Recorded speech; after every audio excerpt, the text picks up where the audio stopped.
Have you ever wondered what happens when an impossible request ends up in the hands of someone who could easily ignore it? What would a living sports legend, a man so busy and in demand, do upon receiving a letter among thousands from fans? This is the story no one expected of how Michael Jordan, one of the greatest athletes of all time, showed up unannounced in a hospital hallway to meet a little warrior named Sarah. Imagine for a moment, you're the parent of a child fighting cancer, exhausted from sleepless nights, crushed hopes, and medical promises falling apart one after another. You write a desperate letter to your daughter's idol, knowing the chances are practically non-existent. And then, as you turn a corner in the hospital, you nearly collide with him, in the flesh. What happened in that Chicago hospital that turned a simple visit into a legacy that continues to save lives to this day? Why, out of all the letters he receives daily, did Jordan choose to respond to this one? And how did a 9-year-old girl manage to teach lessons of courage and determination to a man who won 6 NBA championships? Get ready to discover the story of Sarah the Flyer, the little champion who never played a professional game, but whose spirit continues to soar higher than any slam dunk. A true story about how sometimes the greatest heroes wear hospital gowns instead of sports uniforms, and how real champions never, ever give up. The constant beeping of the heart monitors echoed through room 237 of the Chicago Children's Hospital, creating a mechanical symphony that Marcus Stevens had memorized after 3 months of hospitalization. The fluorescent lights cast a pale glow over the light blue walls, making the paleness on Sarah's sleeping face even more evident. Her 9 years seemed like a cruel lie told by fate. The current fragility bore no resemblance to the little girl who 6 months earlier ran through the house tossing miniature basketballs into small hoops scattered around the living room. Now oxygen tubes snaked to her nose, while the IV in her slender arm delivered the medications that promised to fight the invisible enemy consuming her body each day. Even so, Marcus couldn't help but admire his daughter's stubbornness in transforming the sterile hospital room into her own little sanctuary. Posters of the Chicago Bulls, especially those of Michael Jordan soaring in for a dunk, covered an entire wall, while carefully cut-out Space Jam characters were taped around the window, as if standing guard against the reality outside. "I still don't understand how she manages to smile every day," he whispered to himself, adjusting the Red Bull's blanket over Sarah's frail body. "How can someone so small be so strong?" The collection of Looney Tunes dolls occupied a makeshift shelf next to the bed. Bugs Bunny, Lola, Daffy Duck, Taz, all positioned as if mid-game on an imaginary court. At the center, strategically placed so Sarah could reach him even while lying down, was a posable Michael Jordan action figure in a Bulls uniform, his plastic smile frozen in an eternal moment of triumph. It was Sarah's most treasured possession, a reminder of happier times and of a dream that seemed to drift further away with each new test, each new medication. On the nightstand, a miniature basketball hoop, a gift for her 10th birthday that she never got to celebrate at home, stood as a stubborn symbol of hope. The crumpled paper balls that Sarah still managed to toss on days when the pain gave her a break were treated like small victories, celebrated with the same enthusiasm as an NBA championship. 10 points for Sarah Air Stevens, she used to say with a weak voice, imitating a sports announcer. The crowd goes wild as she breaks another record. Marcus looked away from his daughter when he heard the soft whoosh of the automatic door. Lisa Connors entered with the familiarity of someone who had become part of their routine, her navy blue uniform immaculate as always, a stethoscope around her neck and a tablet in her hands. At 42, with prematurely graying strands in her brown hair tied in a practical bun, Lisa was more than the head nurse. She was Marcus's anchor in the storm they had been navigating since the diagnosis. She moved silently and efficiently around the room, checking monitors with precise gestures, noting numbers on the tablet, adjusting the IV fluid with expert fingers. Her eyes, however, immediately noticed Marcus's distant gaze, the one that meant he was once again lost in the maze of what-ifs and whys that haunted him. She paused for a moment, placing a gentle but firm hand on his shoulder, a gesture that had become their unspoken code for I'm here, and it's going to be okay, even when they both knew it might not be. She's having a good day today, Lisa said softly, checking the digital chart. The count is slightly better than yesterday, and the fever hasn't come back. She even asked to watch Space Jam again. That's the 10th time this week, Marcus replied with a tired smile, the dark circles under his eyes betraying the many sleepless nights in the uncomfortable chair beside the bed. I think she can recite every line in that movie backward and forward by now. The air conditioner hummed monotonously, maintaining a constant temperature that never quite felt comfortable. Always a little too cold for Marcus, always a little too warm for Sarah. Through the window, the Chicago skyline stood tall and indifferent, continuing its routine while, in that small room, a silent battle for life raged on. Marcus gazed at the city for a moment, remembering how he used to take Sarah to Bulls games whenever he could get tickets. They weren't premium seats, usually way up in the nosebleeds, but for Sarah, it was heaven. She memorized stats, knew every player by name and number, and always insisted on wearing her little red Bulls cap, even when it was too small for her head. Leukemia had abruptly ended those outings in February, replacing their vocabulary with new words like chemotherapy, neutropenia, remission, and relapse, a dictionary no parent should ever be forced to learn. Yesterday, after you went to grab a coffee, she told me she wants to be a doctor when she grows up, Lisa shared, trying to anchor Marcus to the present. She said she's going to find the cure for cancer so no other child has to go through what she's going through. The monitor's green light pulsed rhythmically, casting occasional reflections over the mini basketball trophies Marcus had brought from Sarah's room at home, now carefully arranged on a small shelf. Each represented a small triumph from the Saturday beginner sports classes she attended, before the leg pains, initially blamed on growing, revealed themselves as the first sign of something much more serious. The featured photo showed Sarah in a red uniform, holding a basketball almost too big for her arms, a wide smile revealing a gap where a baby tooth had just fallen out. Beside it, a more recent one taken during her first round of chemo showed Sarah with her long brown curls gone, striking a victory pose with two fingers held up in a V while wearing a Chicago Bulls beanie. Now I look more like Michael Jordan, she had said, finding humor where most would see only tragedy. She's got her father's persistence, Marcus finally replied, running a hand through his messy hair. Stubborn as a mule ever since she learned to walk. A gentle movement in the bed drew both their attention. Sarah stirred slightly, her eyelids fluttering before slowly opening, revealing dark brown eyes that, despite the illness, still held a determined glow. For a moment she seemed disoriented, her gaze wandering around the room until it landed on her father's familiar face. Immediately, a small smile transformed her features, lighting up her face in a way no medicine ever could. She stretched her thin hand toward Marcus, who quickly leaned in, intertwining his fingers with hers, one large calloused from work as a mechanic, the other small and fragile, marked by needle pricks and IV lines. Sarah took a deep breath, the supplemental oxygen easing the effort, and her eyes took on that dreamy sparkle Marcus knew so well. The same look she had when watching Michael Jordan's greatest highlights. Daddy, I had an amazing dream, she said, her voice raspy from sleep and medication. Michael Jordan was playing basketball with me in our backyard. He taught me how to stick my tongue out while jumping for a dunk. Really, sweetheart, Marcus replied, adjusting his chair to be closer, handing her the Jordan action figure she always wanted nearby when waking up. And did you manage to dunk it?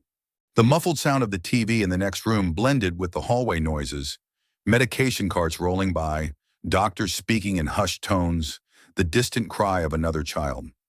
This was the soundtrack of their days, interrupted only by occasional visits from volunteers with recreational activities, or the clown doctors Sarah adored, even when too weak to laugh. On the walls beyond the posters, drawings made by Sarah during occupational therapy showed a constant theme.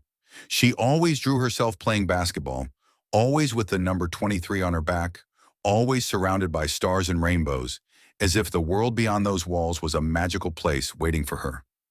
Lisa finished her notes silently, giving father and daughter the space they needed for that moment.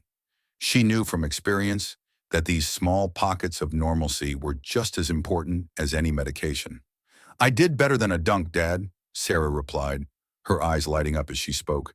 I made that game-winning three-pointer at the buzzer, just like he did against the Jazz in the finals. A ray of sunlight slipped through the partially closed blinds, casting a striped pattern of light across the Red Bulls blanket covering Sarah. The golden reflection lit up her face for a moment, highlighting cheekbones now prominent due to weight loss and the pallor that no amount of sun seemed able to color. Marcus watched his daughter with a tight chest. The illness had stolen so much from her physically, yet her essence, that flame of determination that defined her, remained stubbornly intact. Sarah held the Michael Jordan action figure with her thin fingers, examining it as if searching for some hidden secret in his plastic face. Then, with a suddenly serious expression that seemed out of place on someone so young, she turned her eyes to her father. There were moments like that when Sarah revealed a maturity no child should need to develop, moments that shattered Marcus's heart. "Daddy," her voice was barely more than a whisper, as if speaking louder might break the magic of her request. "Do you think you could write to Michael Jordan?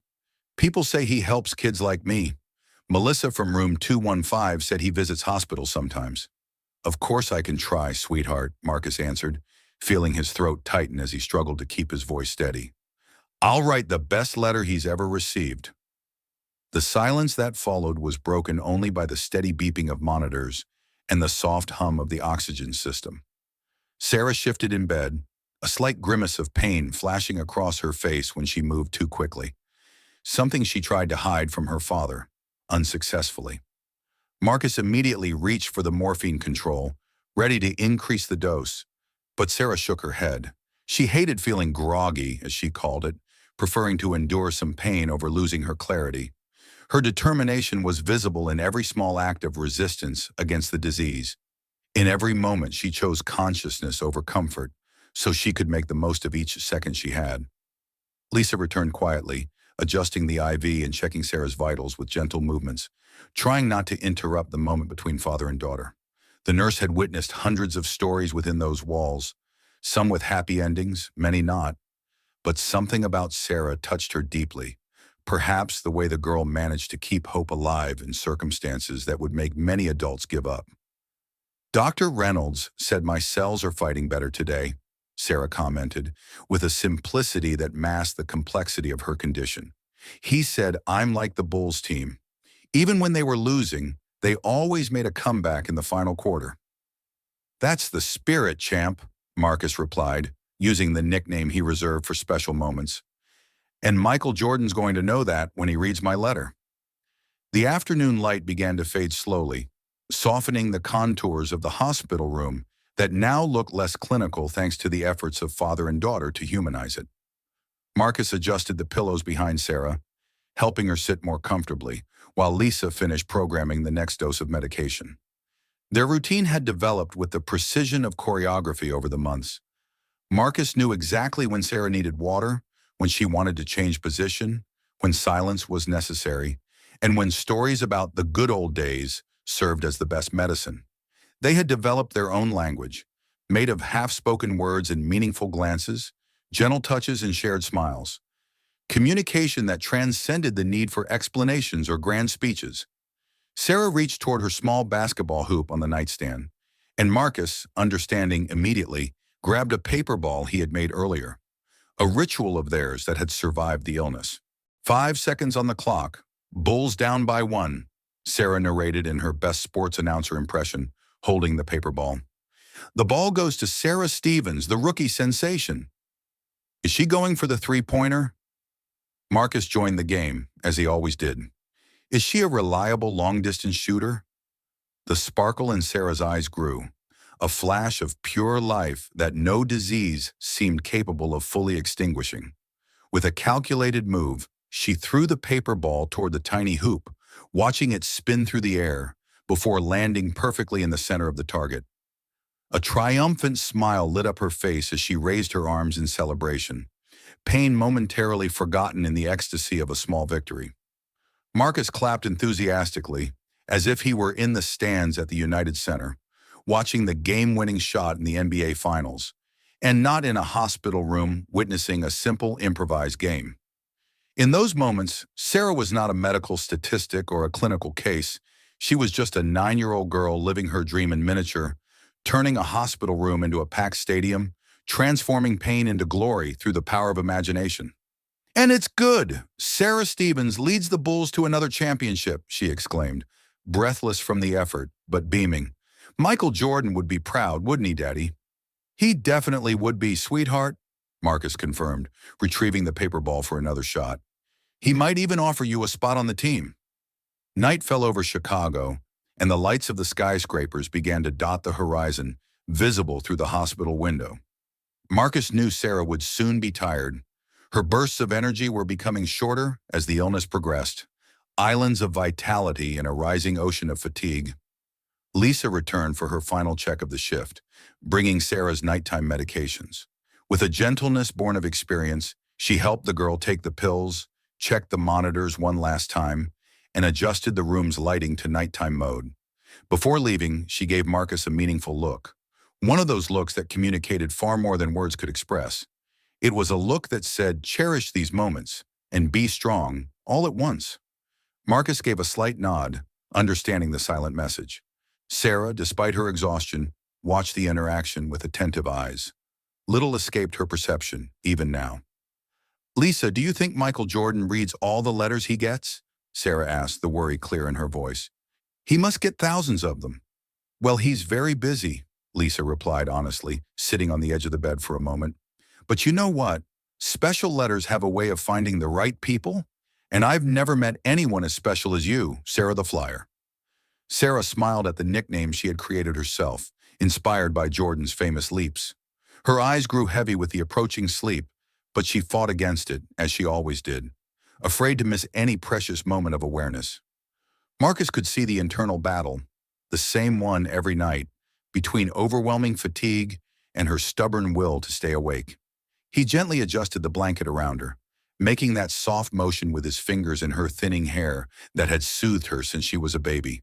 The monitors continued their mechanical concert. The oxygen flowed silently through the tube, and outside the room, the hospital carried on its nightly rhythm, a parallel world of life and death that never truly slept. He'll come. I know he will, Sarah said with surprising conviction, her eyes already half closed, her voice thick with impending sleep. If you tell him about Sarah the Flyer, he'll want to meet me. We have a lot in common, you know. We both never give up. Rest now, my little champion, Marcus whispered, gently kissing her forehead. Tomorrow we'll write the best letter Michael Jordan has ever received. When Sarah finally fell asleep, her chest rising and falling in a calmer rhythm, Marcus remained still in the chair beside the bed, watching every detail of his daughter's face as if trying to imprint it on his memory. The bluish light from the monitors cast soft shadows across her profile, giving her an almost ethereal appearance.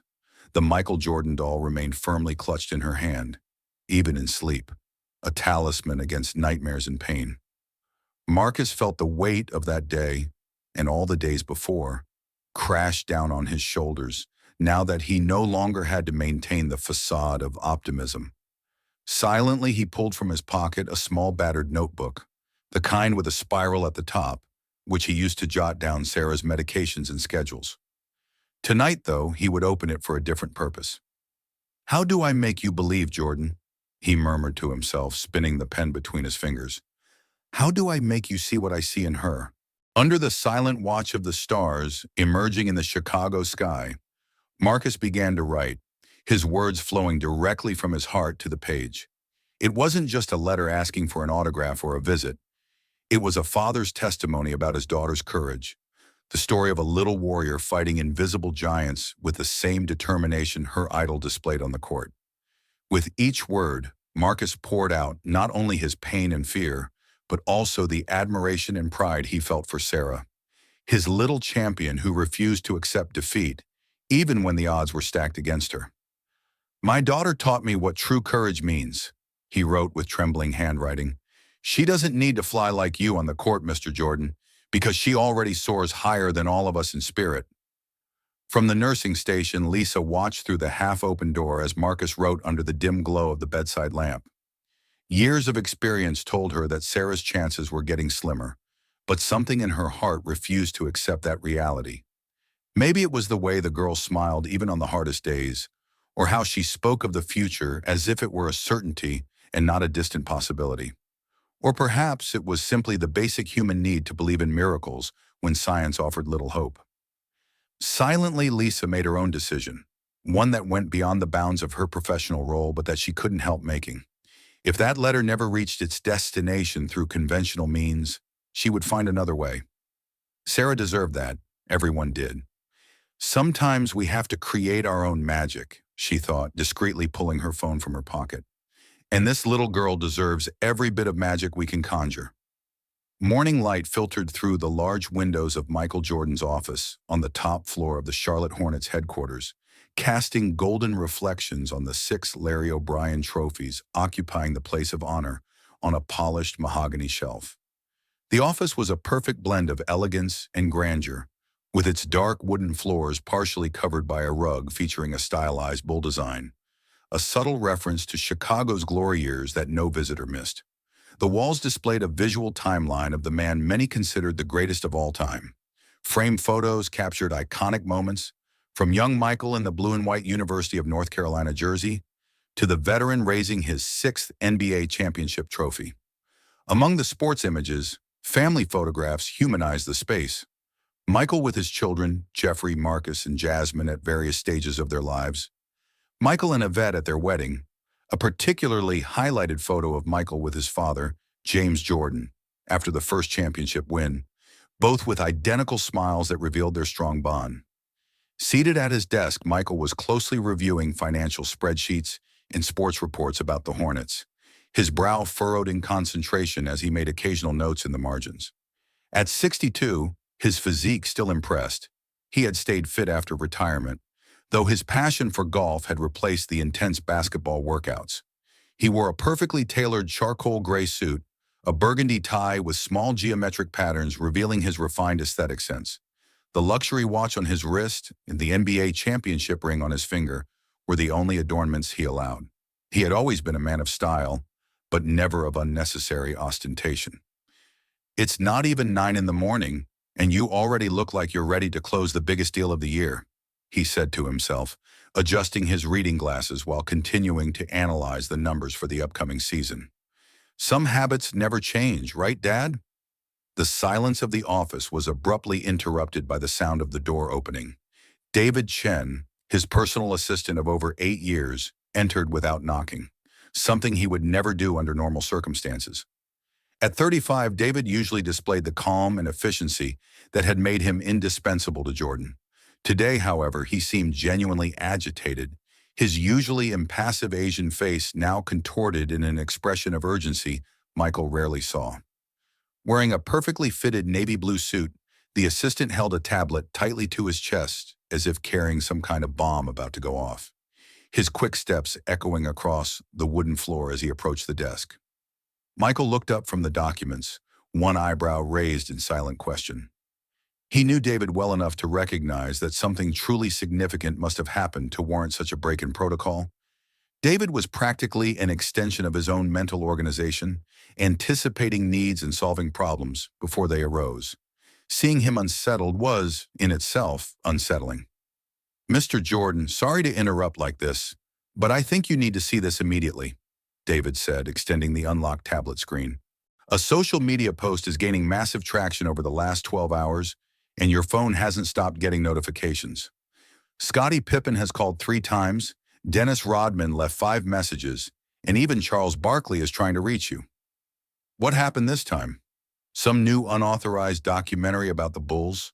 Michael asked, taking the tablet with a mix of curiosity and concern.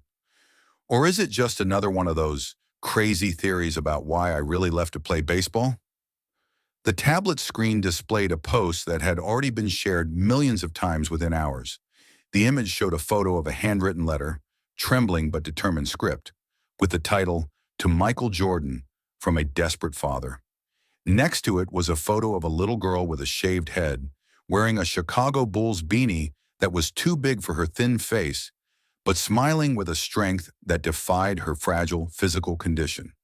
The caption, written by nurse Lisa Connors from the Chicago Children's Hospital, read, "This little warrior has only one dream, To meet her hero, Michael Jordan. Time is running out. Let's help Flying Sarah fulfill her wish. The post was flooded with comments. Former NBA players, celebrities, everyday fans, all tagging Jordan's official account, all pleading for him to see it.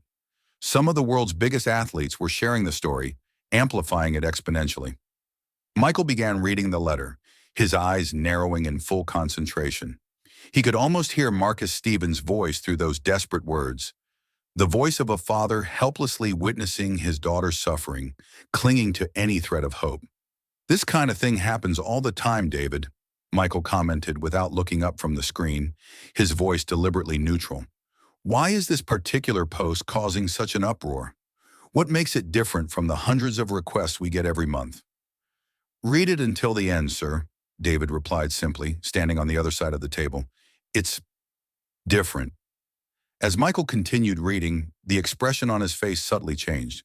The letter detailed Sarah's battle with leukemia, her love for basketball since she was young, how she repeatedly watched Space Jam until she memorized every line, how she called herself Sarah the Flyer, in homage to Jordan's famous dunks. Marcus described how, even on the worst days of treatment, Sarah would throw paper balls into a small toy basket, narrating her own plays as if she were in the United Center. The letter didn't ask for autographs or memorabilia, just the chance for his daughter to meet the man who inspired her to keep fighting. "She believes you'll come," Marcus wrote in the conclusion.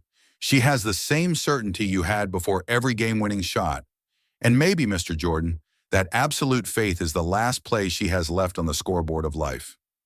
Michael reached the end of the letter, and something in the last paragraph hit him like a physical punch. It was as if time stopped for a moment. As a distant memory, his own father proudly watching his games, emerged to the surface of his mind. "I know what you're thinking," David continued, breaking the silence that had settled in. "That there are thousands of sick children, that we can't fulfill every request, that we'd set an impossible precedent to follow. But there's something about this story specifically. It feels, I don't know, genuine in a way we rarely see." "James Ronald Jordan," Michael murmured, placing the tablet on the table as he leaned back in his Italian leather chair, his eyes fixed on the photo of his father on the wall. "My dad used to say that you could learn everything about a person from the details they notice, the moments they value. This letter doesn't ask for anything except my presence. There's no mention of money, treatments, autographs. None of that." The office suddenly seemed even bigger in the silence that followed. The rays of sunlight now illuminated the championship trophies directly, creating small rainbows that projected onto the opposite wall, a daily spectacle that usually went unnoticed in Michael's busy routine. He stood up abruptly, walking toward the panoramic window that offered a privileged view of Charlotte. Down below, the city followed its normal rhythm, unaware of the human drama unfolding a few hundred meters above. With his hands clasped behind his back, Michael gazed at the horizon for a few moments, his silhouette outlined against the blue sky, a solitary figure carrying the weight of being not just a man, but a symbol. He had spent decades building his image, his brand, his legend, balancing the public's insatiable demand for his presence with the need to preserve some private space. Every appearance was strategically calculated, every public interaction carefully managed. But occasionally moments like this would arise. Moments that transcended branding strategies and public relations. Moments that spoke directly to the man behind the legend. "Do you remember when my father was murdered, David?" Michael suddenly asked, still with his back to his assistant, his voice carrying a vulnerability rarely shown. "You were too young back then, but you must know the story. It was the worst moment of my life, even after winning 3 consecutive championships. None of it mattered without him there to see it." "Of course I remember, sir." "It's why you left basketball the first time," David replied carefully, realizing they were venturing into personal territory rarely explored. "It's when you went to play baseball to honor his dream." For a long moment, Michael remained silent, watching the tiny cars moving down below. Finally, he turned back to the table, his expression now different. There was a renewed determination in his eyes, similar to the one he displayed on the court when he decided to take control of a game. At that moment, he was no longer the calculating billionaire businessman or the team owner worried about financial spreadsheets. He was Michael Jordan, accepting impossible challenges, turning obstacles into fuel. He grabbed the tablet again, looking at the photo of Sarah with her Bulls cap, her defiant smile despite her weakened body, and made a decision that surprised even him with its speed and certainty. There was something familiar about that girl, something that resonated deeply. Perhaps the same stubbornness Michael himself had shown when everyone said something was impossible. "David, cancel my meetings for the next 2 days," Jordan decided, standing up and buttoning his suit jacket with an automatic movement. "And contact the Children's Hospital of Chicago. Tell them I'm on my way, but no announcements, no press. This isn't a meet and greet or a publicity opportunity. It's personal." "Yes, sir," David replied, unable to fully hide the surprise in his voice, quickly taking notes on his own tablet. "Should I arrange the private jet for this afternoon?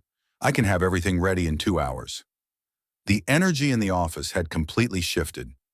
Michael opened a drawer in the desk and pulled out a small black leather notebook, his personal journal, where he wrote thoughts he would never share with the world. He flipped through it quickly until he found a blank page, writing something with his characteristic, firm, slanted handwriting. Anyone who knew Michael knew that once a decision was made, he moved forward with the same intensity he displayed on the court. Total, unwavering, almost frightening in his determination. He closed the notebook with a decisive motion and placed it back in the drawer, now moving through the office with a renewed sense of purpose. He stopped briefly in front of the photograph with his father, touching it lightly with his fingertips, a gesture of reverence so subtle that David almost didn't notice. 2 hours is too much time," Michael responded, checking his wristwatch. "I want to be airborne in 60 minutes, and I need you to do 2 more things for me, equally important." "Of course, whatever you need," David replied, typing quickly on his tablet. "What's the first one?" Michael opened a built-in cabinet in the wall that revealed a series of framed Chicago Bulls jerseys, relics from important games in his career, each with its own story. He examined them quickly, as if searching for something specific. His fingers ran along the row until they stopped on a slightly smaller red jersey than the others. It was a jersey that had been made especially for a promotional campaign with children years ago. He nodded in satisfaction, as if he had found exactly what he was looking for, and turned back to David, his eyes now focused and direct. "First, contact Nike and Warner Brothers. I have some special requests," he instructed, pointing to the jersey. "I want Nike to produce a custom Bulls jersey, kids size, with the name Sarah and the number 23 on the back. Not a cheap replica, David. I want the professional model, the same material we used on the court. And from Warner, I need a complete set of Space Jam action figures, including the special prototypes that were never commercially released." "Understood. I'll contact our people immediately," David replied, impressed by the level of detail Michael was considering. "And the second thing?" Michael walked back to the desk, collecting some documents and neatly storing them in a leather folder. His movements were precise, almost militaristic in their efficiency. He had always been like this, methodical in planning, relentless in execution. That mentality had led him to 6 championships, and now it guided his business ventures with the same success. For a moment, he seemed to reflect, as if weighing the implications of his decision. Then, with the same certainty he displayed when making a game-winning shot in the final seconds of a big game, he looked directly at David. "Contact my foundation. I want to start the procedures to establish a new program," he said, his voice revealing a growing intensity. "Something specific for children with cancer who love basketball. I don't just want to visit this girl, David. I want her story to have a lasting impact, one that helps other kids in the same situation." "A new program from the foundation," David repeated, now genuinely surprised. The foundation's initiatives usually went through months of planning, financial analysis, and feasibility studies. "This usually requires weeks of preparation, sir." The sun reached its zenith, completely illuminating the office now. Michael paused for a moment, observing the play of light and shadow forming over the various trophies and memorabilia that told the story of his extraordinary career. Each object in that room represented a triumph, an overcoming, a moment when determination prevailed over doubt. However, at that moment, they all seemed small compared to the battle an unknown child was fighting in a hospital room miles away. Michael reached for his phone, and with 3 quick taps, opened the photo of Sarah again. His gaze lingered on the girl's smile, not just any smile, but that determined kind of smile he himself wore when critics said something was impossible. Normally, yes, but there's nothing normal about this, he finally replied, putting the phone back in his pocket. You know how many times I was told it was impossible to win a championship playing my way? How many times I was told it was too risky, too individualistic? And then when we won the first one, they said it was impossible to repeat. And after the second, they said it was impossible to make a three-peat. And after retiring, they said it was impossible to come back and win it all again.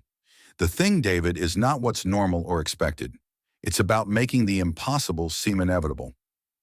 I'll take care of everything immediately, David nodded, sensing the energy emanating from his boss, that unmistakable aura that made ordinary people follow Michael Jordan into any battle, no matter how unlikely victory seemed.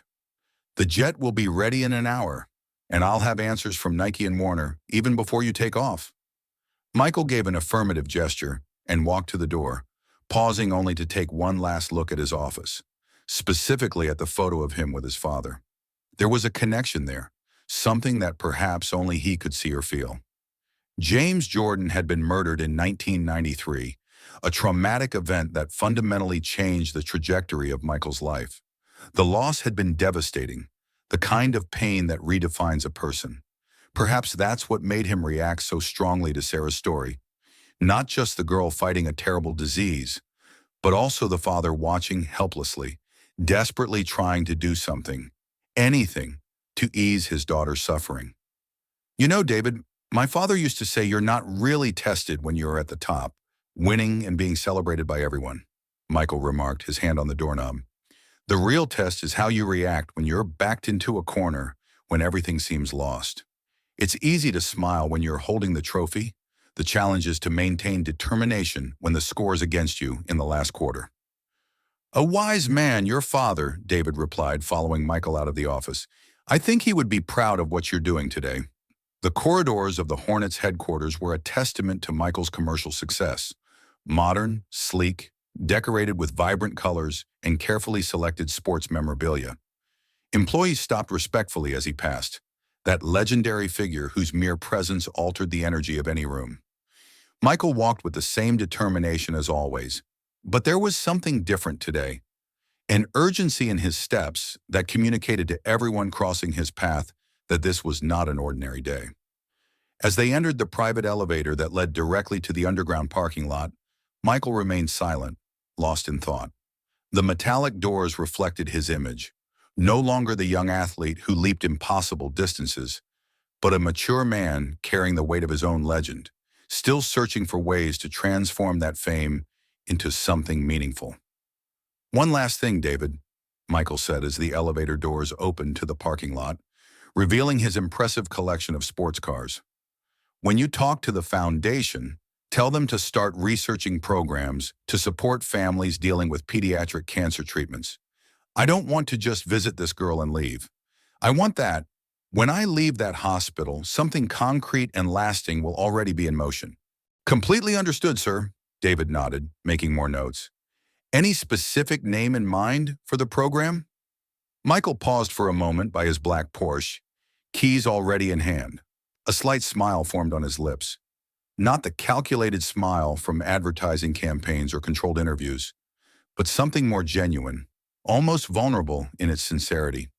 He looked again at his phone, at the photo of Sarah with her bull's cap and determined smile. For a moment it seemed like he saw himself in that child, the same refusal to accept limitations, the same inner fire that turned obstacles into fuel. Sarah the flyer, he replied simply, opening the car door. Because sometimes, David, the strongest people we know are those who never had the chance to step onto a professional court. As the powerful Porsche engine roared to life with a satisfying growl, Michael gave one last wave to David before maneuvering toward the exit. The assistant stood watching the vehicle disappear, impressed by the transformation he had witnessed. Within minutes, a social media post had pierced through the carefully built layers of protection around Michael Jordan, revealing the man behind the legend. A man capable of deep empathy, a man still marked by the loss of his own father, a man who, despite all his achievements, still found meaning in making a difference in the life of a single child. With a determined sigh, David returned to work. There was much to be done in the next few hours, and Michael Jordan was not known for his patience when he decided something needed to happen. The clock was ticking, and somewhere in Chicago, a little warrior was waiting for her hero, unaware that he was already on his way. "Get ready, Sarah the Flyer," David murmured to himself, quickly typing the instructions for the private jet team. The legend is coming, and he never does anything halfway. The fifth-floor corridor of the Children's Hospital of Chicago buzzed with the usual morning activity. Nurses checking charts on tablets, resident doctors hurrying between rooms, volunteers handing out small toys to children who could leave their beds. The lighting was intentionally softer than in the patient rooms, with indirect lights creating a less institutional, almost welcoming environment within the limits of a medical facility. The pastel-colored walls displayed colorful murals of cartoon characters and superheroes, a sincere attempt to humanize the space where so many silent battles were fought daily. The characteristic hospital smell, that indescribable mix of antiseptic, industrial food, and medications, was partly masked by a faint lavender scent from strategically placed diffusers. Amidst this setting, Marcus Stevens walked slowly, practically dragging his feet, his body revealing the weight of sleepless nights accumulated over 2 weeks. He wore the same faded blue t-shirt from the previous day and jeans that seemed to have seen better days, his stubbled beard and bloodshot eyes revealing how little sleep he had gotten. The letter he had written 2 weeks ago now seemed like an ingenuous initiative, almost childlike in its hope. More an exercise in hopelessness than a realistic strategy to help Sarah. Lisa's post on social media had created a brief stir, but like all things on the internet, it was soon replaced by some new sensation, some new tragedy, some new cause to defend. "Extra strong coffee, double, no sugar," he muttered to himself as a mantra, trying to stay focused on a simple and achievable task. "I just need to get to the cafeteria without collapsing along the way.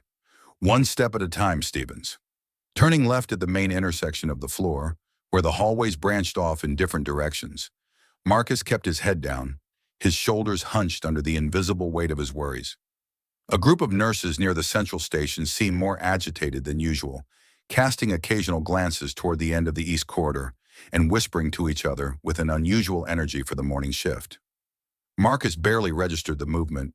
His world had drastically shrunk in the last few months, with little mental space for anything other than Sarah's condition, medication schedules, test results, and the countdown he felt moving inexorably forward.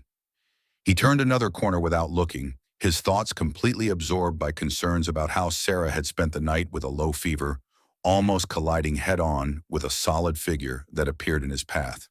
The impact was avoided by a last-second reflex, but still Marcus felt the light brush of fabric he immediately recognized as sports nylon, the kind used in team jackets. He muttered an automatic apology, not really registering who he had almost bumped into, and continued his way toward the cafeteria, the desperate need for caffeine speaking louder than any curiosity. "Don't worry, I'm used to people trying to block me on the way," came the response in a deep, distinctly familiar voice, with that unique tone Marcus had heard hundreds of times in interviews and commercials. "You must be Marcus, Sarah's father." Marcus's world seemed to freeze, as if someone had pressed the pause button on reality. The ambient sound of the hospital, the beeps of monitors, the conversations, the intercom calling doctors, all dissolved into surreal silence. His muscles tensed instantly, his body refusing to believe what his ears had just registered. Slowly, like a scene from a movie in slow motion, Marcus turned to confront the impossibility. There, less than 2 meters away, was Michael Jordan. Not a hallucination caused by sleep deprivation, not a photo on a poster, but the man in the flesh. Even trying to go unnoticed with a vintage Chicago Bulls jacket and a low cap partially covering his eyes, he was unmistakable. The imposing height, the confident posture, the piercing gaze that seemed to see through any defense. It was him standing in the middle of the children's hospital corridor, as if it were perfectly normal to find a living legend among vending machines and fluorescent directional signs. Marcus opened his mouth, but no sound came out. His brain seemed incapable of processing the visual information it was receiving, like a computer frozen in front of an impossible calculation. I, yes, was all Marcus could articulate, instantly feeling stupid for the inadequate response, but completely unable to formulate anything more eloquent. How? When? I received your letter, Jordan replied simply, extending his hand for a formal handshake that felt eerily ordinary given the circumstances. Sarah the Flyer, I like the name. It has personality, it has style, it shows she understands the spirit of the thing. The contact of Marcus's hand with Michael Jordan's created a strange cognitive dissonance. The hand that had lifted 6 NBA trophies, the hand responsible for some of the most iconic moments in global sports, now shook his in the hospital corridor. The grip was firm, warm, decidedly present, confirming that this wasn't a dream or a fatigue-induced hallucination. Marcus felt a wave of contradictory emotions: shock, joy, gratitude, disbelief, all competing for dominance in his tight chest. The last 2 weeks of silent waiting, of hope gradually transformed into resigned acceptance, dissolved instantly. He had done what seemed impossible. The letter had really reached its destination, and even more impressively, it had provoked a response, not in the form of an autograph sent by an assistant or a recorded message, but in the physical presence of the legend himself. The nurses and doctors passing by tried to maintain an air of professionalism, but it was impossible not to notice the looks of recognition, the hushed whispers, the sudden smiles. Some older patients in wheelchairs looked twice, as if trying to confirm that their eyes weren't deceiving them. You really came, Marcus finally managed to say, still holding Jordan's hand as if afraid that, by letting go, the mirage would disappear. I didn't expect, after 2 weeks with no answer, I thought maybe 2 weeks. The nurse's post only went viral 2 days ago, Jordan commented, finally releasing Marcus's hand and discreetly adjusting his cap. When I saw the story, there was no way I couldn't come. It's not every day I meet someone who calls themselves Flyer based on my jumps. The hospital corridor seemed to take on a new dimension, as if Jordan's presence had altered the very laws of physics in that space. Behind him, at the end of the corridor, Marcus now noticed a small group of people, 3 men and 1 woman, discreetly dressed in casual clothes but clearly of high quality, clearly trying not to draw attention as they held several boxes and bags with logos that Marcus immediately recognized: Nike, Warner Brothers, NBA. One of them was carefully holding what appeared to be a uniform on a hanger protected by plastic. The team kept a respectful distance, clearly following instructions to let this moment be personal. The realization of what was happening finally hit Marcus with full force. Michael Jordan not only came, but came prepared, organized, with gifts and a support team. This wasn't an impulsive visit or a public relations obligation. There was a genuine purpose, a clear intention behind those eyes that had intimidated some of the world's greatest athletes. Of course I came. I couldn't ignore the call of a true fighter, Jordan replied with a genuine smile, something rarely seen in his more calculated public appearances.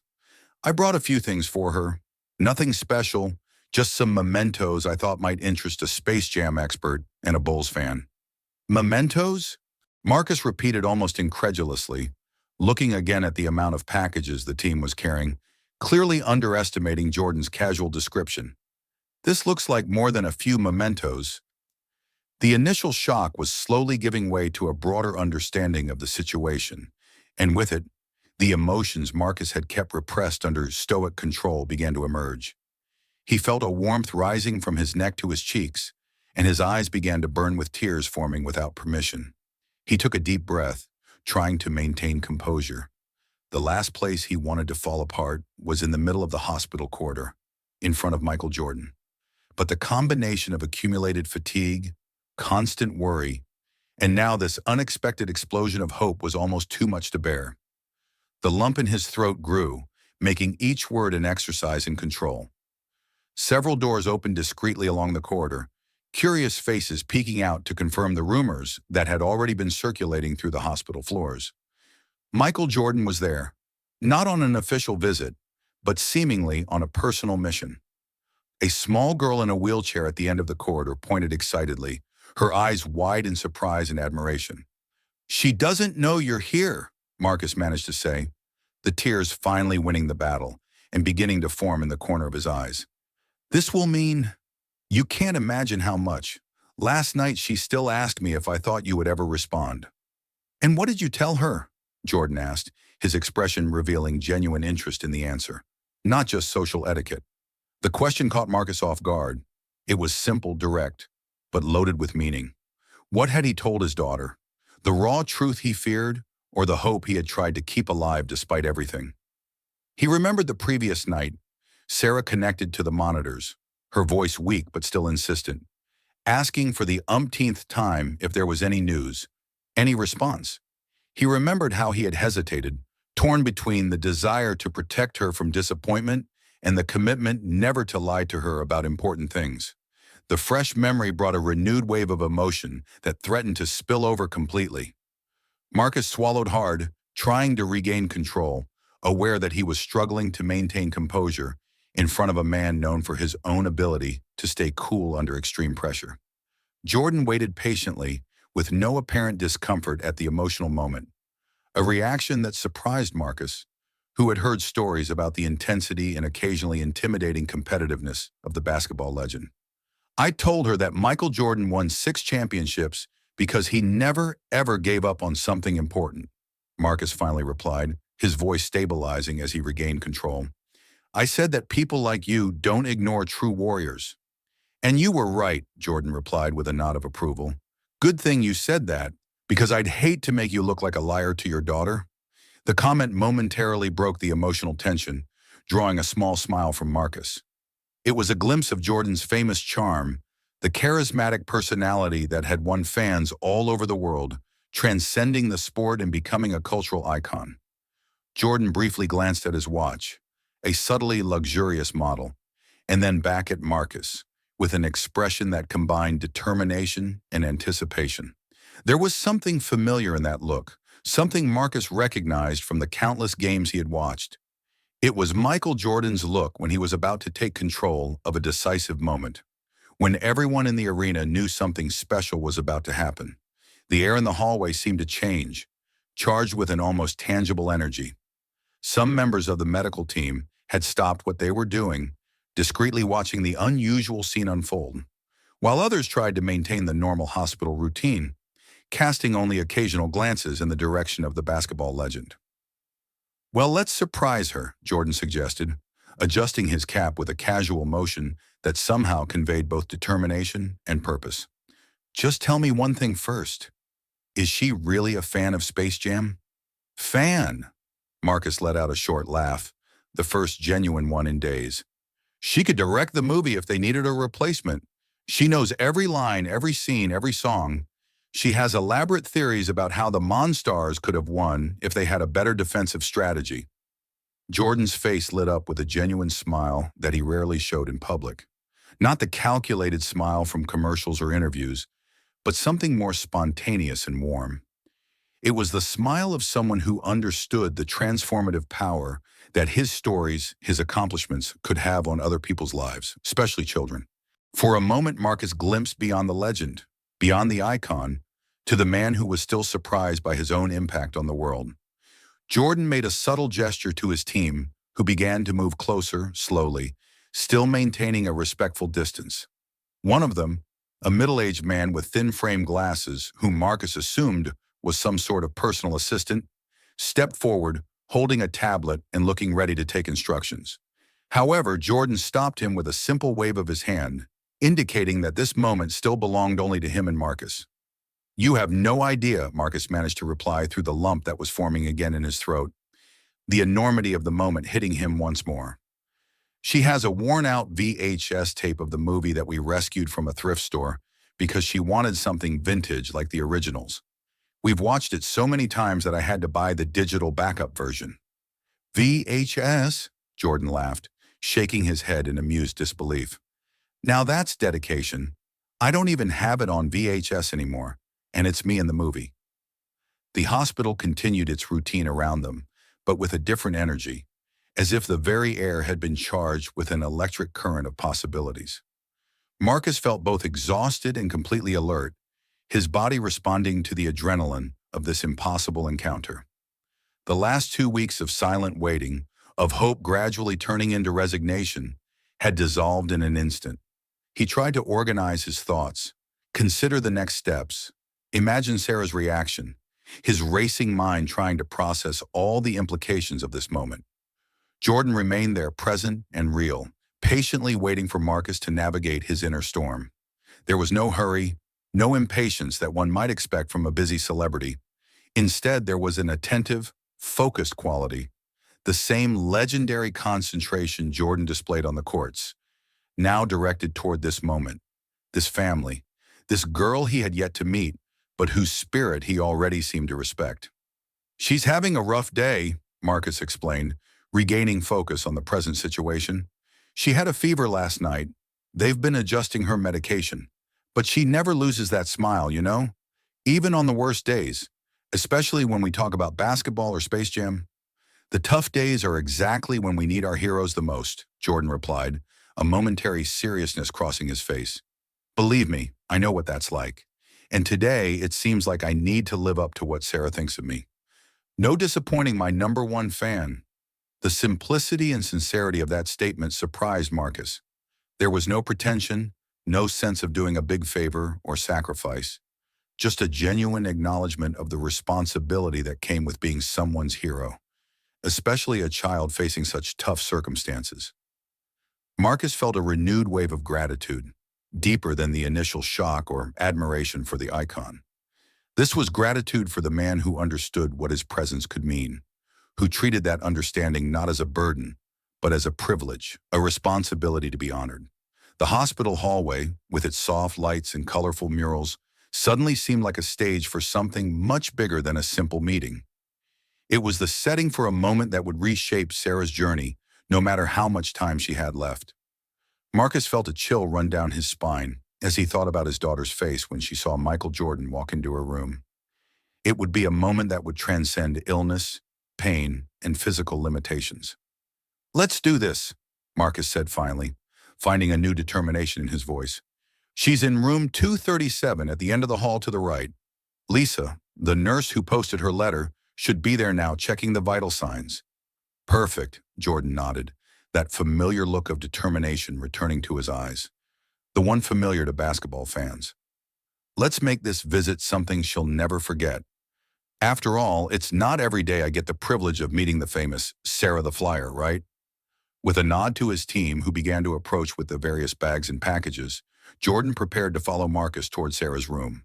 The earlier tension had been replaced by a shared sense of purpose, a silent conspiracy between two men determined to create a moment of pure magic amidst the harsh realities of a children's hospital. Marcus felt that for the first time in months, something extraordinarily good was about to happen. Not a small medical victory or a day with less pain, but something transformative. As they began to walk side by side down the hallway, Marcus couldn't help but notice how Jordan's presence altered the space itself, not just because of the celebrity, but because of the aura of determination and purpose that accompanied him. It was like standing next to a contained, controlled force of nature, but undeniably powerful. "You know," Marcus commented as he guided Jordan toward Sarah's room, "yesterday she asked me if I thought you could really fly like in the movie, or if it was all special effects. I told her I had my doubts, but she insisted that a man doesn't get that nickname without a good reason." "And what do you think I would answer to that?" Jordan asked, a playful glint in his eyes as he adjusted his pace to match Marcus. Marcus smiled, feeling a lightness he hadn't experienced in a long time, as if an invisible weight had been momentarily lifted from his shoulders. "I think I'll let you answer that personally to her." The inner courtyard of the Children's Hospital of Chicago was an oasis of normalcy amid the clinical and sterile environment of the rest of the institution. Carefully planned green spaces with shrubs and small trees created a green refuge where the smell of freshly cut grass and leaves temporarily replaced the characteristic odor of antiseptics. Colorful picnic tables were strategically placed to capture natural light, while a small basketball court adapted with rubber flooring and adjustable hoops accommodated the needs of children at different stages of treatment. In the late afternoon, the Chicago sun descended on the horizon at a gentle angle, casting long golden rays that penetrated through the openings in the partially covered roof, bathing the entire courtyard in an almost ethereal light, transforming a simple hospital garden into something that seemed to come from a dream.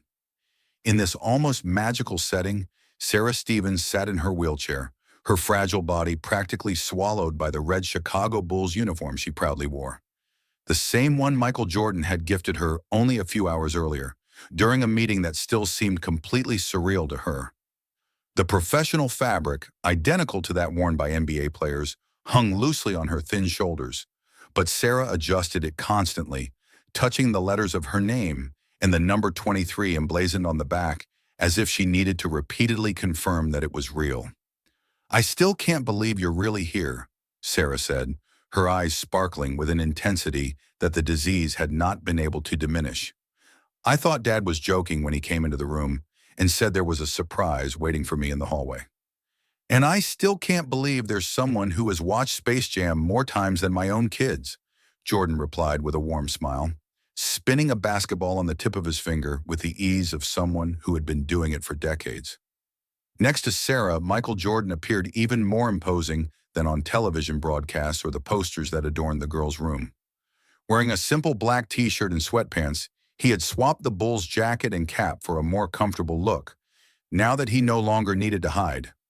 Even at 62, his physique remained impressively fit, and when he moved, there was an athletic fluidity that decades away from the professional courts had not erased. The ball spinning on his finger was not an ordinary basketball. It was a smaller version, specially designed for Sarah's hands, with the colorful Space Jam logo printed on one side, and on the other, a handwritten inscription, "For Sarah the Flyer, the greatest champion I've ever met, MJ number 23. Jordan interrupted the demonstration and leaned toward the wheelchair, crouching to meet the girl's eye level, offering the ball with a ceremonial gesture, as if handing over a precious treasure. "Now it's your turn to try, champ," Jordan said, gently placing the ball in Sarah's hands. "The secret is balance. It's not about strength. It's about finding the right point. Feel the ball with the tips of your fingers. Don't try to grab it." "What if I drop it?" "I don't want to mess up on my first try," Sarah asked, her delicate fingers trembling slightly as she accepted the ball, the weight seeming considerable for her arms weakened by the illness and treatments. Around them, a small group had discreetly gathered, other children from the hospital who were able to leave their beds, accompanied by parents and some members of the medical staff. They maintained a respectful distance, forming a loose semicircle, their faces showing expressions ranging from astonishment to sheer admiration. A slightly older girl than Sarah, also in a wheelchair, was holding a piece of paper where she quickly sketched, trying to capture the scene before her. A boy with a cap that barely concealed his hair loss whispered excitedly to his father, occasionally pointing. Lisa, the nurse who had started it all with her social media post, was strategically positioned near the entrance of the courtyard, helping to ensure the moment remained special and private, steering away onlookers and especially anyone with professional cameras. Her face revealed a look of satisfaction and contained emotion, like someone witnessing the result of a small action that had consequences far beyond what was expected. "There's no wrong way to try, Sarah," Jordan replied seriously. "There's only not trying.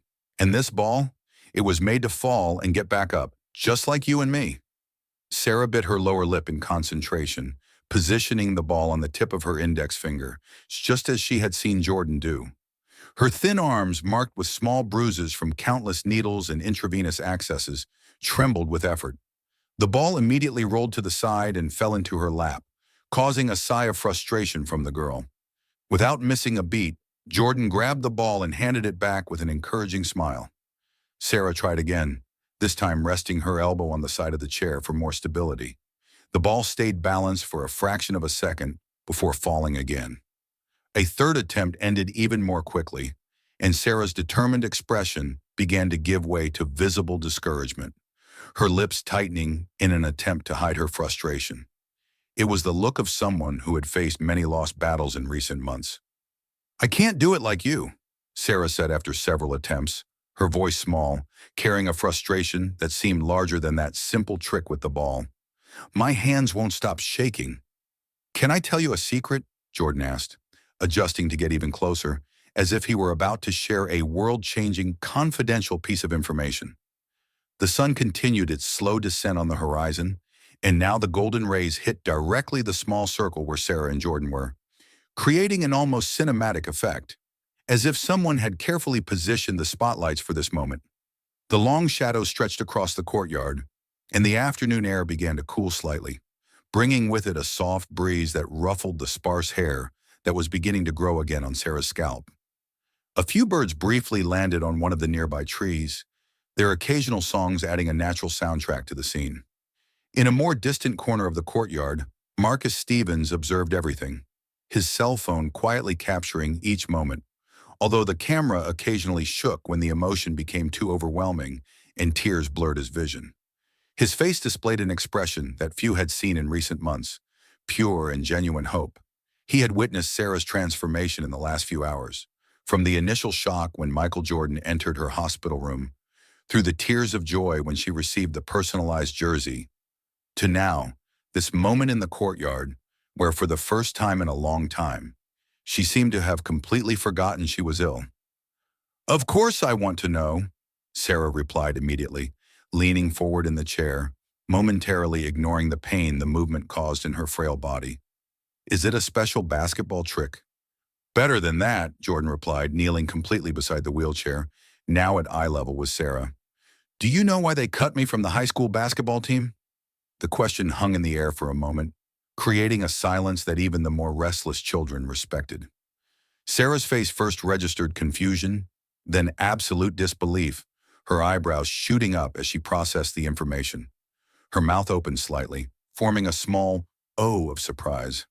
The idea that Michael Jordan, the greatest basketball player of all time, the man who had won 6 NBA championships, the real Air Jordan, could have been rejected from anything related to basketball seemed as absurd as suggesting that the sun might decide not to rise one day. Even some of the adults in the small circle exchanged surprised looks, clearly unfamiliar with this chapter of Jordan's legend. They cut you from the team? But you're Michael Jordan? Sarah exclaimed, her eyes wide with genuine astonishment, the ball momentarily forgotten in her lap. How could anyone cut you from a basketball team? That makes no sense at all. Exactly, Jordan laughed, the rich, genuine sound echoing through the courtyard. And yet I wasn't good enough at that moment. I was in my sophomore year of high school, and I wasn't as tall as I am now. The coach picked another kid instead of me because he was taller. I thought my dream was over right there. The sun now created a golden halo around Jordan as he spoke, an effect that didn't go unnoticed by the children watching, adding an almost mythical quality to the story being told. Sarah's expression had transformed into absolute attention, every word being absorbed and cataloged. For her, it wasn't just a famous athlete telling a story of overcoming obstacles. It was her hero revealing that he had faced doubts and defeats just like her own. The small crowd had also moved a little closer, drawn in by the gravity of the narrative and the rarity of hearing Jordan speak so openly about a moment of vulnerability. Lisa, the nurse, had discreetly approached as well, ostensibly to check on Sarah, but clearly captivated by the story as much as everyone else.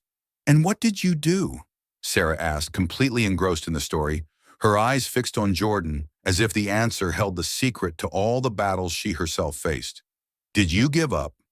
"That's the important part of the story, Sarah," Jordan replied, his voice taking on a gentle but powerful intensity.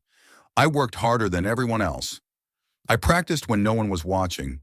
I woke up before the sun to shoot, stayed after school to practice, played on the weekends when others were resting. I grew a few inches, it's true, that helped. But what really made the difference was that, when I finally made the team the next year, I was more prepared than anyone." The message wasn't subtle, but it didn't need to be. Jordan was speaking directly to Sarah, but his words clearly resonated with all the kids present, each one fighting their own battles, facing their own cuts from the team, their own seemingly insurmountable defeats. The courtyard had grown quieter, the outside world temporarily forgotten as Jordan continued his story. Even the parents, tired and worried, seemed to absorb something from his words, as if they too needed the reminder that defeats don't define us. They're just moments. One of the younger doctors on the team, standing at the entrance of the courtyard, discreetly wiped a tear from the corner of his eye, perhaps thinking of his own lost patients, his own professional battles against relentless diseases. "Were you mad at the coach?" Sarah asked, always direct with her questions, a quality the doctors had noticed since the beginning of her treatment. "I'd be super mad if someone stopped me from playing basketball." "I was furious," Jordan admitted with a crooked smile. "I cried on the way home. I wanted to prove he was wrong more than anything in the world. And you know what? That anger became fuel. I turned that no into energy to work harder. Sometimes, Sarah, the no we get can become the greatest gift if we know how to use it the right way." Jordan then looked meaningfully at the ball in Sarah's lap, and without saying a word, the girl understood. She picked up the ball again, placed it on the tip of her finger, and this time, with a look of determination that could rival Jordan's own in the NBA Finals, she tried again. The ball wobbled, spun unsteadily, threatened to fall, but through sheer willpower and concentration, Sarah kept it in place for a few crucial moments longer than in her previous attempts. Jordan watched attentively, not interfering, but fully present in the moment. His expression broke into a smile of approval when the ball finally fell, but fell only after demonstrating unequivocally that with perseverance, even the impossible could briefly become possible. Without a word, he reached for the ball and handed it back to Sarah, his gaze clearly communicating that he believed she could do even better. "Sometimes we don't get it the first time, not the second or third," Jordan said gently, placing the ball in her hands again. "But true champions never give up. And you, Sarah, from what your dad has told me, have been a true champion since the day you were born." "Even if I can't spin the ball like you?" Sarah asked, her voice conveying the uncertainty she must have often felt during her difficult treatments, painful procedures, and feverish nights. "Even if I can't play basketball for real now?" Something subtly shifted in Jordan's expression, a vulnerability rarely seen in his carefully controlled public appearances. For a moment, he wasn't the billionaire, the icon, the sports legend speaking, but simply a human connecting with another on a fundamental level. He reached out and gently took Sarah's hand in his, those huge hands that had won countless victories now carefully holding the fragile fingers of a 9-year-old girl. The contrast was striking: strength and fragility, experience and innocence, legend and admirer. But in that moment, there were only two people sharing an important truth. "Sarah, basketball is just a game," Jordan said, his voice soft but clear enough to be heard by everyone in the small circle. "The ability to spin a ball is just a trick. What makes someone a champion, a true champion, is in here." He pointed to her heart through her Bulls uniform. "It's the refusal to give up when everything seems lost. It's finding a smile even on the tough days. It's inspiring the people around you with your courage, just like you're doing right now with all these people watching." The golden sunlight hit its most magical point, that brief and precious moment in the late afternoon when everything seems touched by a dreamlike quality. Sarah absorbed the words, her small face expressing an understanding beyond her years. With renewed determination, she placed the ball on the tip of her finger once again. This time there was something different in her approach. Less frustration, more acceptance of the process. Her focus was total, every fiber of her being honed in on the task. And then it happened. For a full 2 seconds, the ball spun balanced on her finger, a small victory that meant much more than a simple trick mastered. When it finally fell, Sarah's face lit up with a smile so radiant and genuine that it seemed to light up the whole courtyard more than the setting sun itself. "I did it!" she exclaimed, her high voice carrying the triumph of someone who had just climbed Mount Everest. "Did you see that? Did you see, Michael? I spun it." "That's what I'm talking about," Jordan celebrated enthusiastically, offering his hand for a high five that Sarah slapped with all the strength she could muster. "Sarah the Flyer, the newest champion of the Chicago Bulls. If I still owned the team, I'd sign your contract right now." The small crowd around them erupted into spontaneous applause, not just for the display of skill, but for the moment of pure joy they were witnessing. Other kids came closer, some asking to try as well, creating a moment of normalcy and fun that sharply contrasted with the hospital routine. Jordan, showing a patience that would surprise many who only knew his competitive intensity, began to offer tips to each child, turning what could have been just a private visit into an impromptu basketball clinic. Sarah watched everything with a new sparkle in her eyes, occasionally trying to spin the ball again, each attempt a little better than the last. She was now part of an exclusive circle, someone who had received personal instructions from Michael Jordan, someone with a story to tell that few could match. On the other side of the courtyard, Marcus Stevens continued filming, his hands now steadier, his face reflecting the same radiant smile as his daughter's. The tears still flowed silently, but they were different now. They were no longer tears of despair or fear, but of pure gratitude for this moment of absolute joy, no matter what the future held. For a few precious hours, Sarah wasn't a patient, a medical case, a set of challenging symptoms.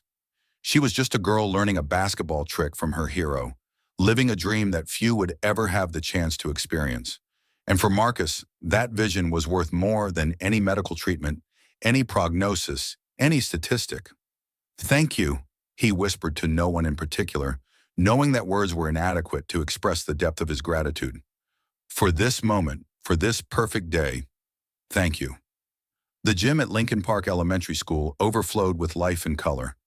Red and black banners of the Chicago Bulls wound from the ceiling to the walls, while clusters of balloons in the same colors floated over the packed bleachers. Beams of morning light streamed through tall windows, creating an almost solemn atmosphere. Dominating the space, a huge banner displayed Sarah Stevens' smiling face holding her ball with the Space Jam logo, dressed in the Bulls' custom uniform. Below, in elegant letters, "Sarah the Flyer, 2016 to 2025. 3 months had passed since the hospital meeting, 3 months that had completely transformed Marcus Stevens' world. First with the indescribable joy of Michael Jordan's visit, then with the unbearable pain of losing Sarah, who finally succumbed to leukemia. "She'd be so embarrassed by all this attention," Marcus whispered to Lisa, sitting next to him in the front row. "But secretly, I think she'd be absolutely thrilled to see all these kids wearing her name. It's not every day that a 9-year-old creates a legacy that will last decades," Lisa replied, gently squeezing his arm. The gym was packed, with more than 400 people occupying every available space. The most impressive were the children, dozens of them wearing identical red t-shirts with the number 23 and the name Sarah printed on the back. Many were clearly cancer patients, shaved heads, some in wheelchairs, others wearing protective masks, but all beaming with anticipation.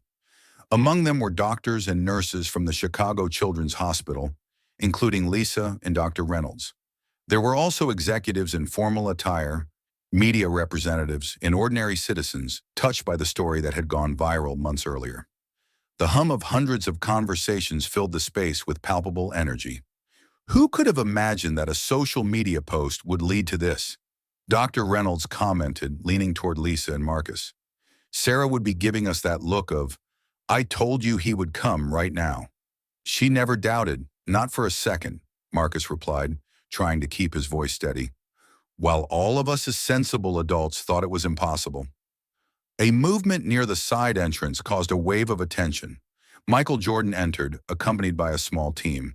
Even at 62, his presence was magnetic, his posture upright, the expression confident yet solemn.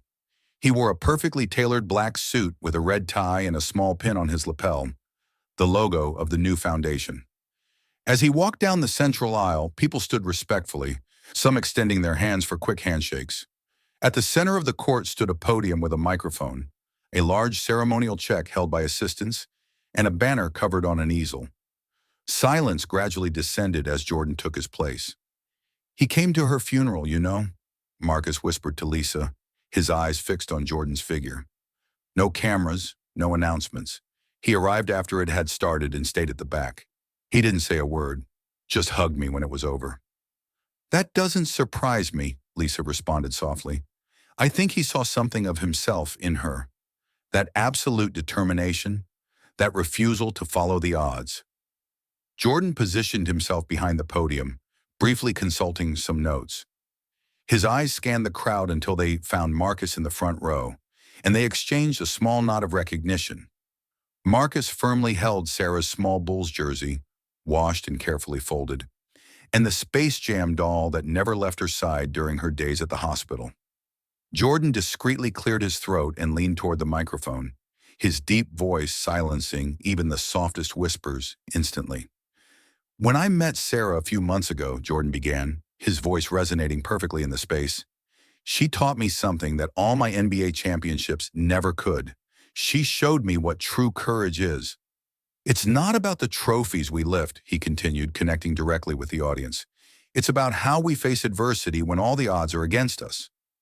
An absolute stillness enveloped the gym.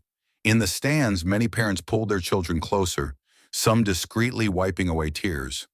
A girl near the front, seemingly undergoing treatment like Sarah, looked at Jordan with complete admiration.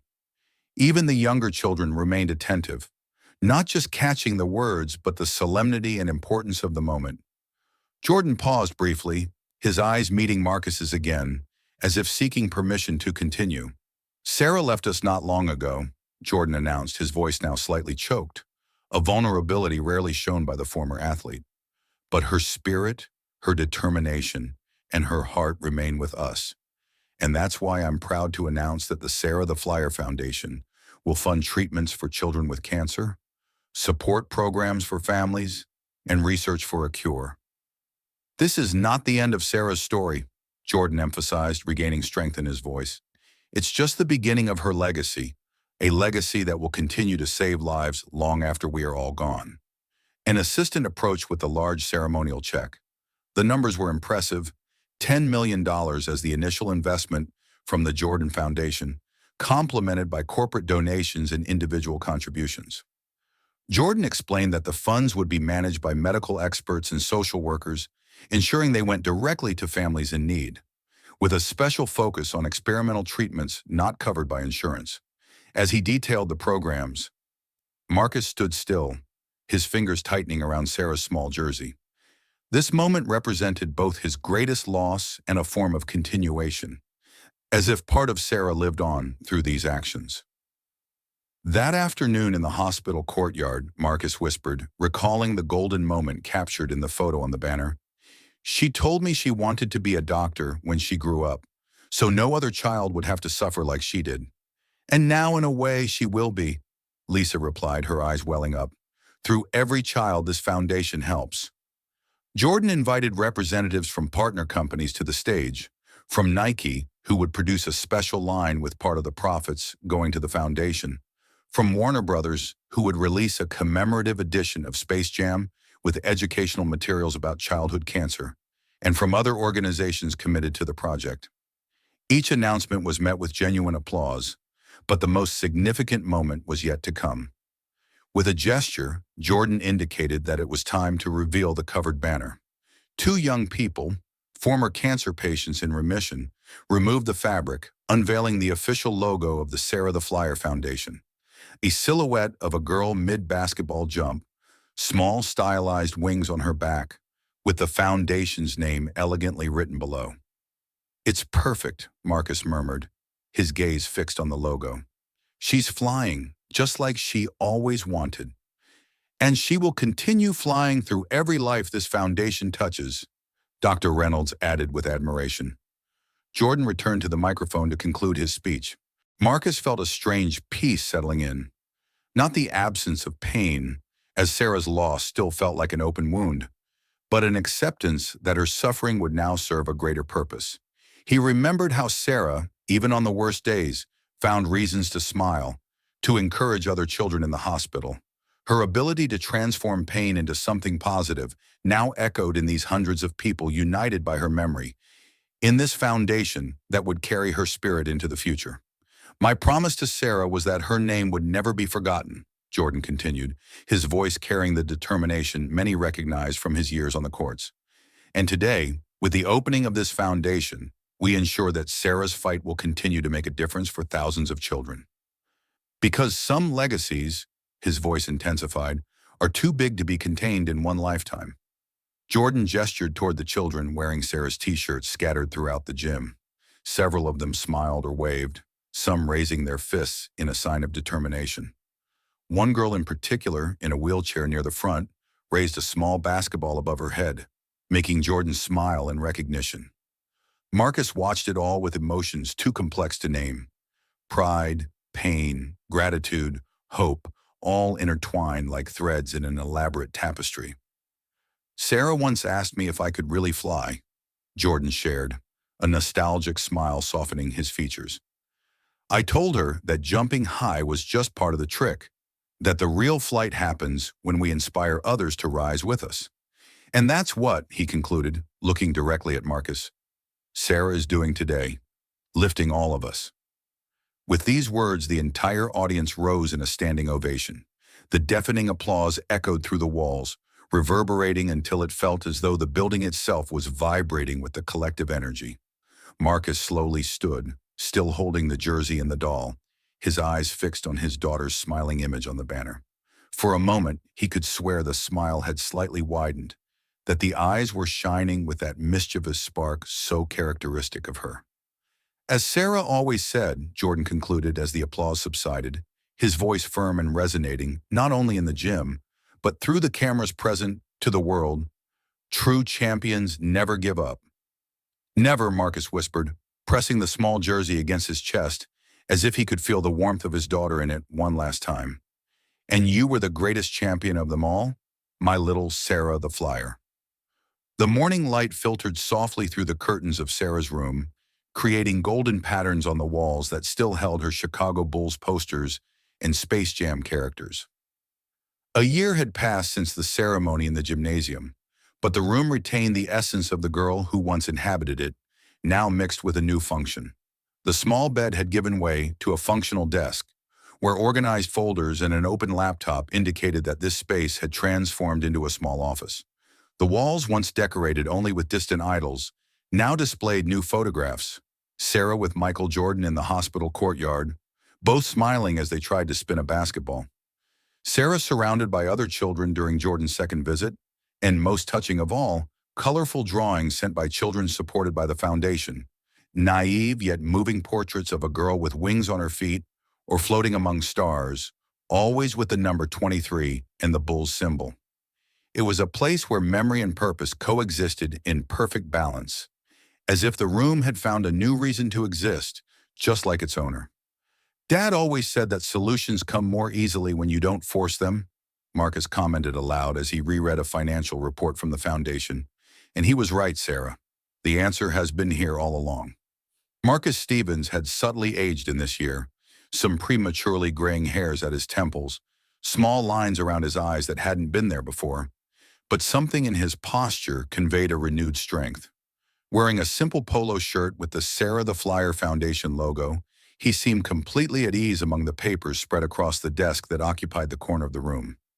A notepad showed lists of names, hospitals, and amounts, all meticulously organized and marked with different colors. Since accepting Jordan's invitation to become the foundation's family coordinator, Marcus had found a purpose that, while never replacing what he had lost, offered a way to channel his pain into something constructive. The transition from mechanic to foundation coordinator hadn't been easy, but the same determination that had kept him by Sarah's bedside during months of treatment now drove him to help other families navigate the same maze of diagnoses, treatments, and uncertainties. 50 families, Sarah, he murmured as he reviewed the latest list of beneficiaries. Families that won't have to choose between paying rent or buying medication, that won't have to hold raffles or sell their car to afford experimental treatments. The silence of the room was interrupted by the ring of the phone, not the personal cell, but the device dedicated exclusively to foundation matters. Marcus checked the caller ID and took a deep breath, still impressed even after a year of collaboration. He answered with a formality that soon dissolved into familiarity. "Good morning, Michael," he said, leaning back in the chair. "I just reviewed the numbers for the month. They're in your email." "Good morning, Marcus. How are things today?" Jordan's voice sounded clear and direct as always, even through the phone line. The relationship between the two men had naturally evolved over the year, from initial shock and reverence to practical collaboration, and eventually to something that could be described as an unlikely friendship, forged through extraordinary circumstances. Marcus spun the chair to face the wall of memories, his eyes automatically landing on the most prominent photo frame, Sarah and Jordan in the hospital, her wearing the Bulls uniform, radiant despite the visible frailty, him kneeling beside her with an arm protectively around her shoulders, both frozen in a moment of pure happiness. The photo had been taken by Lisa, perfectly capturing the unexpected connection between the basketball legend and his little fan. "We're reaching 50 families this month," Marcus replied, an unmistakable note of pride in his voice. "Twice as many as we helped when we started, and the mentorship program is growing. We have 15 childhood cancer survivors volunteering to talk with children in treatment." "She would be proud," Jordan said after a moment of silence, his voice carrying an emotion rarely displayed in interviews or public appearances. "Very proud." The morning light intensified, bathing the room in a brighter golden glow. Marcus walked to the window, the phone still pressed to his ear, and looked out at the backyard where the transformation was even more evident. A small makeshift basketball court had been built, painted concrete floor, an adjustable professional hoop, and colorful benches around it. It was identical to the one Sarah had used in the hospital, but on a larger scale. Twice a week, children in treatment from the local hospital came for what they affectionately called the Sarah Clinics. Basketball afternoons, snacks, and moments of normalcy away from the hospital environment. Marcus watched as the sun shone on the freshly painted backboard, the red and black of the Bulls so vivid against the blue of the morning sky. "Michael," he said, a question that had been on his mind for months finally finding its voice. "I never had a chance to ask, why did you come? You must get thousands of requests like ours every day." The line was silent for a few seconds, the kind of thoughtful silence that precedes important truths.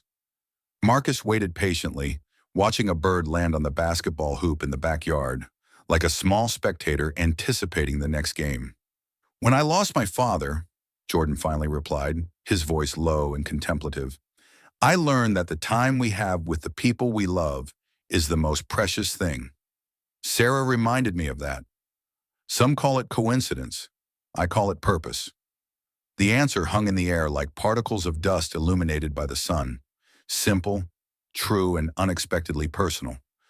Marcus had never considered that Jordan's own story with his murdered father could have created such a deep connection with Sarah. He returned to the desk, where several envelopes awaited his attention. The most notable contained a formal invitation to the opening of the first Sarah the Flyer room at the Children's Hospital of Chicago, a completely renovated and equipped space where children in treatment could watch basketball games, play video games, or simply find a temporary refuge from the world of exams and medical procedures.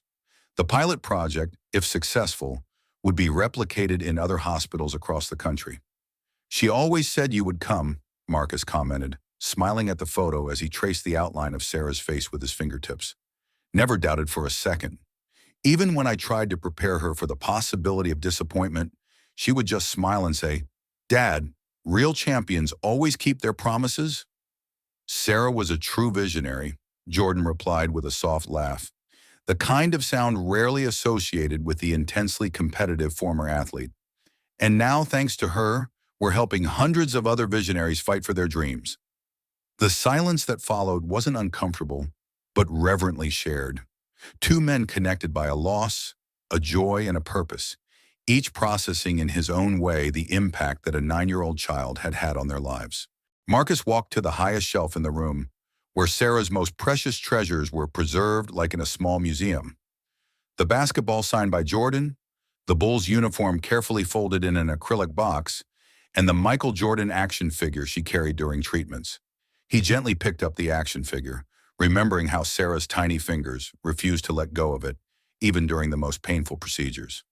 "Sarah the Flyer," he murmured, more to himself than to his interlocutor. "My little champion." "Our champion," Jordan gently corrected from the other end of the line, "and her legacy is just beginning."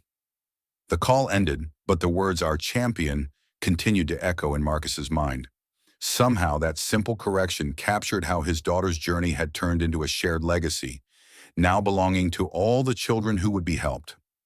Marcus returned to the desk with renewed energy. Sarah's room had become not a memorial of pain, but a center of purpose. The posters on the walls coexisted with the new life that had sprouted from loss, like flowers growing through cracks in the concrete. The house also reflected this transformation, now serving as the foundation's headquarters, with a discreet plaque on the door. Headquarters of the Sarah the Flyer Foundation, because real champions never give up. "Look at what you started, little one," Marcus whispered, returning to the reports with a smile that, though still carrying traces of sadness, now shone mainly with pride and renewed purpose. "You're really flying now. If Michael Jordan and Sarah Stevens' journey touched your heart, subscribe to the channel, like the video, and discover the next exciting story we've prepared for you. See you soon. And before you go, comment where you're watching from and tell me, what did you think of the outcome of this story?